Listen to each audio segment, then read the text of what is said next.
Swastiastu, Namo Buddhaya, Salam Kebajikan. Perkenalkan, nama saya Edi Purwanto, SPD MPD, dengan nomor NIDN 0715129102 dari Prodi Pendidikan Matematika Universitas Pauyakandala Kediri. Pada kesempatan kali ini saya ingin menyampaikan pernyataan diri dosen dalam unjuk kerja Tridharma Perguruan Tinggi sebagai syarat untuk seleksi sertifikasi dosen. Ada beberapa hal yang akan saya paparkan terkait dengan PDD UKT-PT. Ada 7 poin. Yang pertama terkait dengan deskripsi mata kuliah analisis real 1 yang akan saya berikan sebagai salah satu contoh unjuk kerja dalam bidang pengajaran. Yang kedua terkait dengan capaian pembelajaran mata kuliah. Kemudian yang ketiga terkait dengan sistem pembelajaran. Yang keempat terkait dengan materi pembelajaran, kemudian metode pembelajaran, kemudian ada sistem penilaian, dan yang terakhir akan saya tampilkan terkait dengan video rekaman gambaran untuk perkuliahan yang dilaksanakan secara offline atau tatap muka di kelas. Yang pertama terkait dengan deskripsi mata kuliah. Untuk mata kuliah analisis real 1 ini dengan kode MAU 410 dengan mata kuliah kategori mata kuliah wajib dengan bobot 3 SKS, dan ini ditempuh oleh mahasiswa pada semester genap. Dan yang kedua, untuk deskripsi mata kuliah pada mata kuliah analisis real 1 ini untuk mengenalkan konsep sistem bilangan real, untuk mengembangkan kemampuan berpikir deduktif serta menganalisis situasi secara sistematis dan memperoleh atau memperluas ide-ide yang terkait. Kemudian untuk capaian pembelajaran mata kuliah atau CPMK-nya ini diharapkan mahasiswa mampu memahami dan menguasai konsep sistem bilangan real, kemudian mengembangkan kemampuan berpikir deduktif serta menganalisis situasi secara matematis dan memperluas ide-ide yang terkait. Kemudian untuk sub CPMK-nya sendiri, yang pertama itu memahami himpunan dan fungsi. Kemudian yang kedua memahami induksi matematika. Kemudian yang ketiga itu membuktikan suatu nilai dengan induksi matematika. Kemudian yang keempat memahami himpunan finite dan infinite. Kemudian yang kelima memahami sifat aljabar dan sifat urutan. Yang keenam terkait dengan memahami nilai mutlak. Yang ketujuh terkait dengan mengenali sifat kelengkapan. Yang kedelapan mengombinasikan sifat kelengkapan pada sistem bilangan real dalam menyelesaikan masalah. Kemudian yang ke-9 terkait dengan pemahaman atau memahami sifat infimum dan suprimum. Kemudian yang ke-10 mengaplikasikan dari sifat infimum dan suprimum. Kemudian yang ke-11 memahami barisan dan deret. Kemudian selanjutnya untuk memahami terkait dengan pembuktian teorema limit. Dan yang terakhir itu terkait dengan pemahaman atau memahami sifat barisan divergen. Kemudian untuk materi mata kuliah analisis real 1 itu sendiri ada yang pertama terkait dengan himpunan, yang kedua fungsi, kemudian induksi matematika, kemudian aljabar atau sifat aljabar ya di sini. Untuk yang kelima terkait dengan sifat urutan, kemudian nilai mutlak, kemudian yang ketujuh sifat kelengkapan, kemudian ada infimum, suprimum, deret dan barisan, kemudian ada teorema limit, dan yang terakhir itu terkait dengan barisan bilangan real dan juga barisan divergen. Nah, untuk referensinya sendiri ada 3 yang saya gunakan. Yang pertama itu buku dari Bartel, itu edisi keempat tahun 2011. Kemudian yang kedua itu buku dari Rosen, itu edisi kelima di tahun 2005. Kemudian yang ketiga atau buku dari Krenz itu tahun 2013 itu edisi keempat. Kemudian untuk sistem pembelajarannya sendiri, karena kita sudah terlepas dari masa pandemi COVID, jadi untuk sistem perkuliahannya secara offline atau tatap muka. Nah, untuk tatap muka sendiri atau pertemuannya itu sebanyak 16 pertemuan, di mana untuk pertemuan ke-8 itu dilaksanakan UTS, kemudian untuk pertemuan ke-16 itu dilaksanakan UAS. Kemudian untuk sistem penilaian, untuk di sini ada dua kriteria. Pertama, kriteria penilaian untuk tugas. Di sini untuk tugas ada 3 indikator penilaian. Yang pertama terkait dengan sistematika dalam pembuktian atau dalam menyusun jawaban. Kemudian yang kedua terkait dengan kejelasan dalam menjawab. Dan yang terakhir atau yang ketiga itu terkait dengan kedisiplinan dalam pengumpulan tugas. Nah, untuk bobotnya sendiri, untuk yang pertama terkait dengan sistematika itu bobotnya adalah 40%. Kemudian untuk terkait dengan kejelasan pembuktian atau jawaban itu 40% juga. Kemudian yang terakhir terkait dengan kedisiplinan dalam pengumpulan tugas itu bobotnya adalah 20%. Kemudian untuk kriteria penilaian akhir sesuai dengan syarat kami ada 4 indikator penilaiannya. Yang pertama itu kehadiran. Untuk kehadiran di sini minimal kehadiran mahasiswa itu sebanyak 75% dari 16 pertemuan secara total. Kemudian untuk indikator penilaian kedua itu ada tugas atau PR. Kemudian yang ketiga itu terkait dengan UTS. Dan yang keempat itu terkait dengan UAS. Nah, untuk bobotnya masing-masing untuk kehadiran itu dari bobot keseluruhan itu adalah 20%. Kemudian untuk tugas atau PR itu 15%. Kemudian untuk UTS itu adalah 30% dan untuk UAS itu adalah 35%. Nah, kurang lebihnya semacam itu untuk indikator penilaian yang saya gunakan. Untuk yang terakhir, saya akan memberikan gambaran untuk pelaksanaan perkuliahan atau gambaran pelaksanaan tatap muka di kelas dalam bentuk sajian video. Silakan menyaksikan. Assalamualaikum warahmatullahi wabarakatuh. Sebelum kita mulai perkuliahan hari ini, silakan dipimpin untuk berdoa. Ya, doa mulai.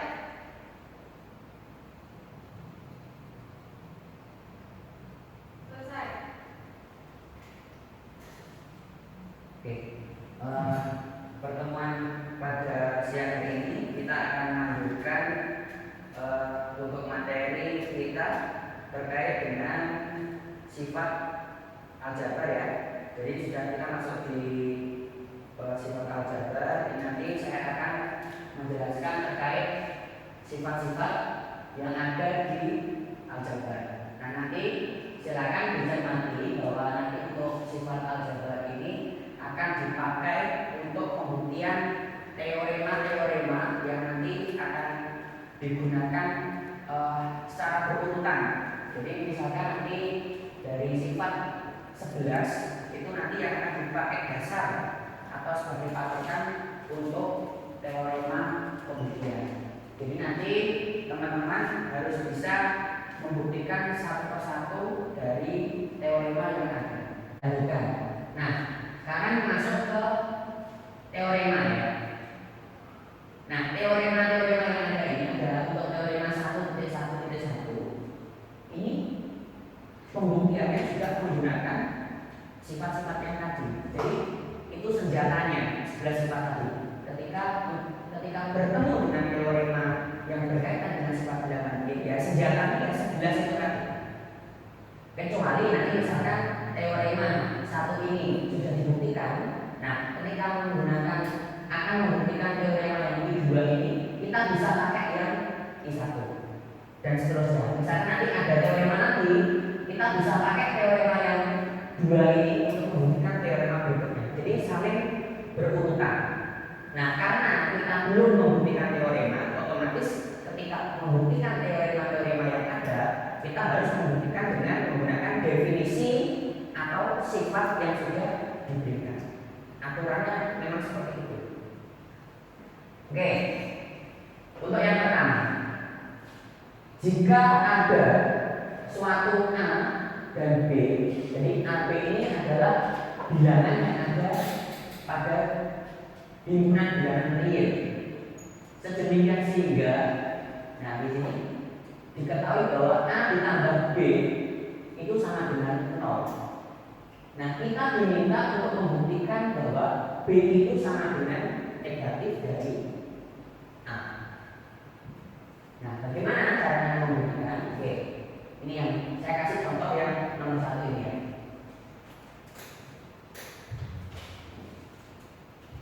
Nah, tadi diketahui di sini, yang diketahui yang di sini, diketahui bahwa A ditambah B itu sama dengan 0. Kita diminta untuk membuktikan bahwa B itu adalah negatif A. Sebenarnya kalau selama ini kita lihat, ya kan ya memang seperti itu Pak dari dulu. Oke kan kita pikirnya 1 ditambah negatif 1 itu sama dengan 0. Ya yang kan kita ketahui dari dulu kan semacam itu. Nah, tapi tugas kita sebagai mahasiswa itu mempelajari atau mencari tahu bagaimana teorema atau konsep dasar itu muncul. Kita mencari dasar hukumnya. Ya kalau dulu seperti itu ya karena kalian diajarkan oleh gurunya. Negatif 2 tambah 2 itu sama dengan 0. Negatif 3 tambah 3 itu sama dengan 0. Ya memang dari dulu seperti itu. Tapi dasarnya apa? Kalau ditanya. Nah, makanya kita mempelajari di matematika, orang matematika kita harus tahu dasar hukumnya. Kenapa muncul seperti itu? Kenapa 1 tambah 0 sama dengan 1? Nah, makanya hari ini kita belajar hukum-hukumnya seperti itu. Kenapa konsep itu muncul? Nah, sekarang kita yang pertama. Diketahui bahwa A tambah B itu sama dengan 0. Kita diminta untuk memberikan B itu sama dengan negatif dari A. Nah, di sini ini yang modalnya. Diketahui bahwa A ditambah B itu sama dengan 0. Nah, kalau A dan B itu sama dengan ditambah B sama dengan 0, tapi diketahui bahwa A dan B itu anggota bilangan real. Artinya A dan B itu juga memiliki unsur inverse atau kebalikannya. Berarti ada negatif A dan ada juga negatif B. Oke, kita teruskan ini. A ditambah B itu sama dengan 0. Nah, artinya di sini ada juga negatif A, ada juga negatif dari B. Karena apa? Karena A dan B tadi itu elemen dari bilangan real. Nah, caranya supaya kita bisa menggiring atau membawa argumen A ditambah B sama dengan 0 menuju ke B sama dengan negatif A, itu perlu intuisi. Bagaimana caranya saya bisa menggiring yang diketahui ini untuk ketemu hasil bahwa B itu sama dengan A. Nah, ini saya kasih tahu satu contohnya. Dengan yang kita ketahui tadi bahwa negatif A dan negatif B itu juga unsur di bilangan real. Artinya ketika ini sudah muncul diketahui bahwa A plus B itu sama dengan 0, kita tambahkan kedua ruas. Artinya kalau ada suatu bilangan itu sama dengan bilangan yang lain. Kalau kita ingin menyamakan, otomatis kalau ruas kiri ditambahkan suatu bilangan, berarti ruas kanan juga ditambahkan suatu bilangan yang sama. Nah, kita tambahkan kedua ruas dengan negatif A. Ini tetap ya, ditambah A ditambah B. Kemudian karena di ruas kiri kita tambahkan dengan negatif A, otomatis ruas kanan juga ditambahkan dengan negatif A, ditambah 0. Ini dari sifat A3, unsur kebalikan atau inverse dari penjumlahan. Nah, tadi diketahui bahwa kalau berdasarkan sifat tadi, negatif A ditambah A itu sama dengan sama dengan 0. B-nya tetap. Negatif A tambah 0 sama dengan negatif A. Nah, sehingga diperoleh bahwa B itu sama dengan negatif A.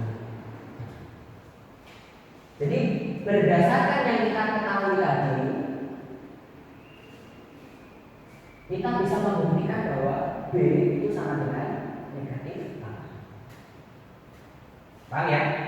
Oke, itu kalau menggunakan kita berangkatnya dari unsur inverse. Jadi kita ketika membuktikan kita harus berintuisi.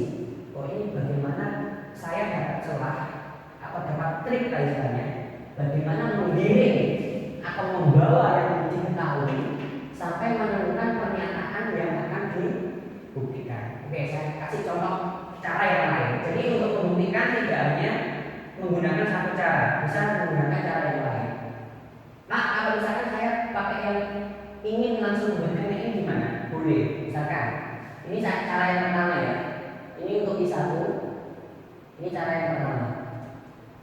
Sekarang pakai cara yang kedua.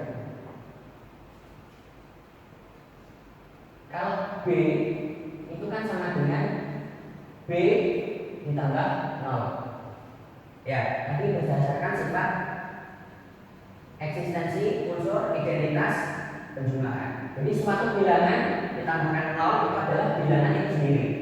Jadi B itu sama dengan B tambah 0. Kemudian kalau 0, karena AB itu tadi adalah anggota bilangan B, artinya A itu punya inverse, B juga punya inverse. Kalau 0 itu bisa saya tulis dengan A ditambah negatif A. Betul ya?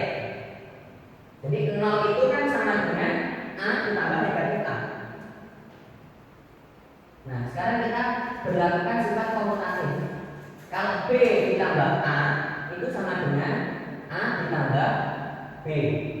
Yang belakang tetap negatif A-nya. Oke, tadi A ditambah B itu diketahui bahwa sama dengan 0. Ya, ya. Untuk yang diketahui ini diketahui bahwa A ditambah B itu sama dengan 0. Nah, ini yang diketahui. Jadi ini pegangannya, senjatanya ini. A ditambah B itu sama dengan 0. Nah, berarti ini A ditambah B itu sama dengan 0 ditambah ini tetap negatif A. Nah, artinya 0 ditambah negatif A adalah negatif A. Nah, sehingga ketemu B sama dengan negatif A. Jadi kuncinya ada di sini. Yang diketahui tadi adalah A ditambah B sama dengan 0. Ini tetap kita gunakan sebagai alat atau sebagai senjata untuk membuktikan bahwa B itu sama dengan negatif A. Jadi untuk membuktikan tidak hanya dengan satu cara ya. Tadi saya buku di modulnya satu cara. Ini ada cara yang lain. Bisa jadi nanti ada cara yang lain lagi.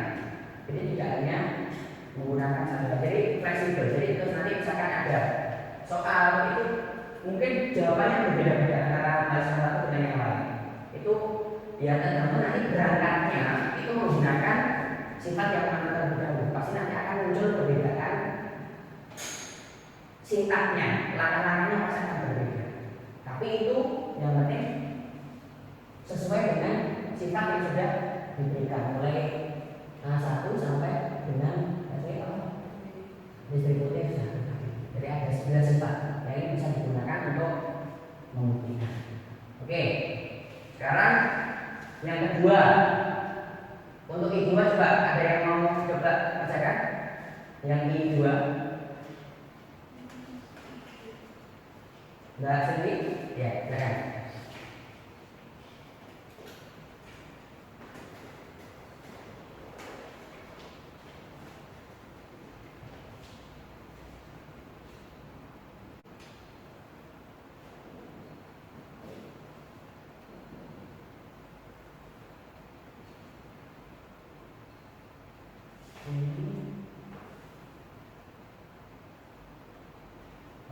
Ya, oke.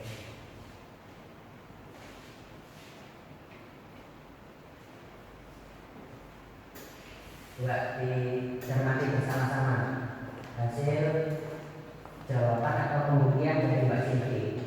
Jadi diketahui bahwa A ditambah B itu sama dengan A. Nah di sana untuk teorema 1I2 ini diminta untuk membuktikan bahwa B itu sama dengan 0. Nah artinya diasumsikan bahwa kita harus menduga bahwa B ini adalah identitas penjumlahan atau kalian 0 tadi. Oke. Diketahui bahwa A ditambah B sama dengan A. Nah, untuk di sini Mbak Siti memisahkan. Nah, kalau B di sini kan sama dengan 0 ditambah B.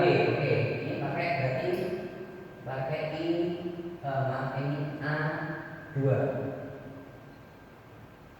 A3. Kemudian dipecah lagi untuk 0 itu sama dengan negatif A ditambah A. Oke, masuk. Ini berarti memberlakukan elemen inverse atau unsur inverse kebalikan dari A itu tadi. Berarti ini pakai sifat angka. Setelah itu, ini pakai asosiatif ya. Oke, asosiatif berarti ini A5. Asosiatif terhadap penjumlahan. Oke. Kemudian A ditambah B. Oh ya, ini yang diketahui tadi ya. A ditambah B sama dengan A. Oke, sesuai.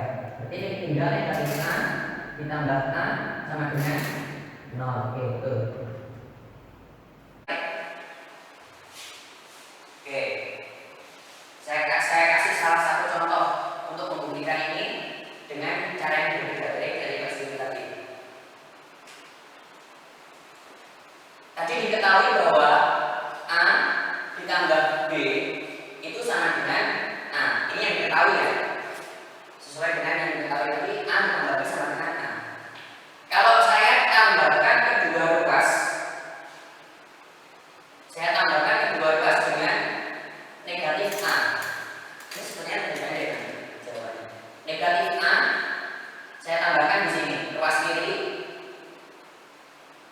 Saya tambahkan juga di ruas kanan.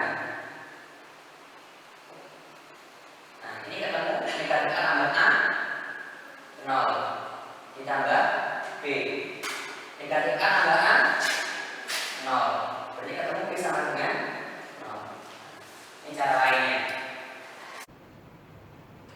Oke, selanjutnya teorema 112. Nah, pada teorema 112 ini sudah masuk ke perkalian ya. Nah, untuk perkalian yang pertama, jika A B itu adalah elemen bilangan real dengan B tidak boleh 0 dan A kali B itu sama dengan B, maka kita bisa membuktikan bahwa A itu sama dengan 1. Nah, ini berarti yang dari mulai sini ke belakang ini yang kita tahu. Jadi AB itu elemen bilangan real dengan B tidak boleh 0 dan A kali B itu sama dengan B itu yang diketahui. Nah, kita diminta untuk menunjukkan A itu sama dengan 1. Oke, di sini ada contoh pembuktiannya juga. Itu diketahui A dikali B itu sama dengan B. Ini yang diketahui ya. Nah, ini berangkatnya dari sini, intuisinya.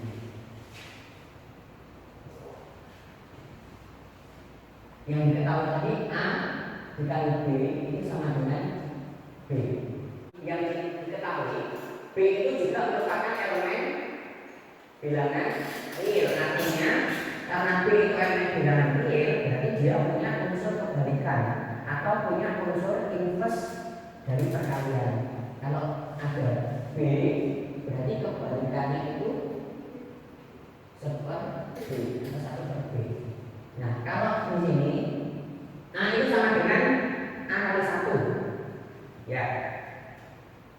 Kemudian saya ubah untuk 1 ini, saya ubah sebagai B kali 1/. B. Paham ya?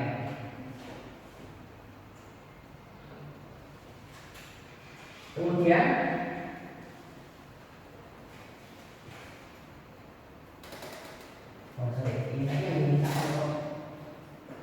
ini yang diminta membuktikan bahwa A itu sama dengan 1. Saya ulangi, A itu sama dengan A kali 1. Kemudian untuk 1 itu kita ubah B kali seper B.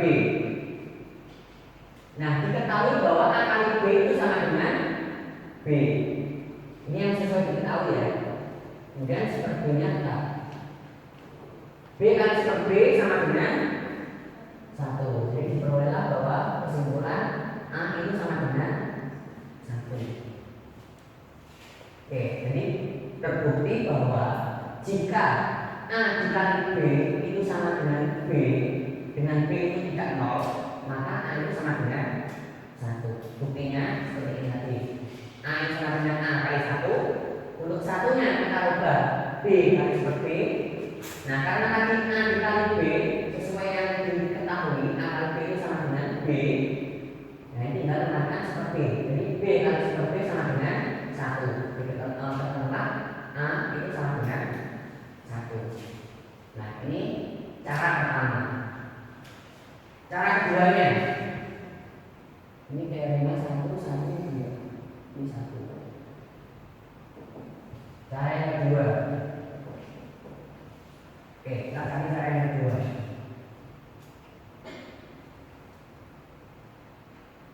Oke, itu diketahui bahwa A dikali B itu sama dengan B. Karena B itu elemen bilangan real, berarti ada seper B juga elemen bilangan real. Kita kalikan kedua ruas dengan seper B. A dikali B, ruas yang ini kali 1 per B, 1 per B. Ruas kanan kita juga kalikan dengan 1 per B. Jadi ini kita kalikan kedua ruas dengan seper B. A dikali B kali seper B sama dengan 1. Kemudian B kali seper B sama dengan 1. Ketemulah A sama dengan 1. Ini cara yang lain. Paham ya? Yang kedua di sini, jika A tidak 0 atau tidak sama dengan 0 dan B itu adalah elemen bilangan real, demikian sehingga A dikali B itu sama dengan 1. Nah, kita diminta untuk membuktikan B itu sama dengan seper A. Coba siapa yang nyoba buktikan? Mbak Ila. Oke, ya.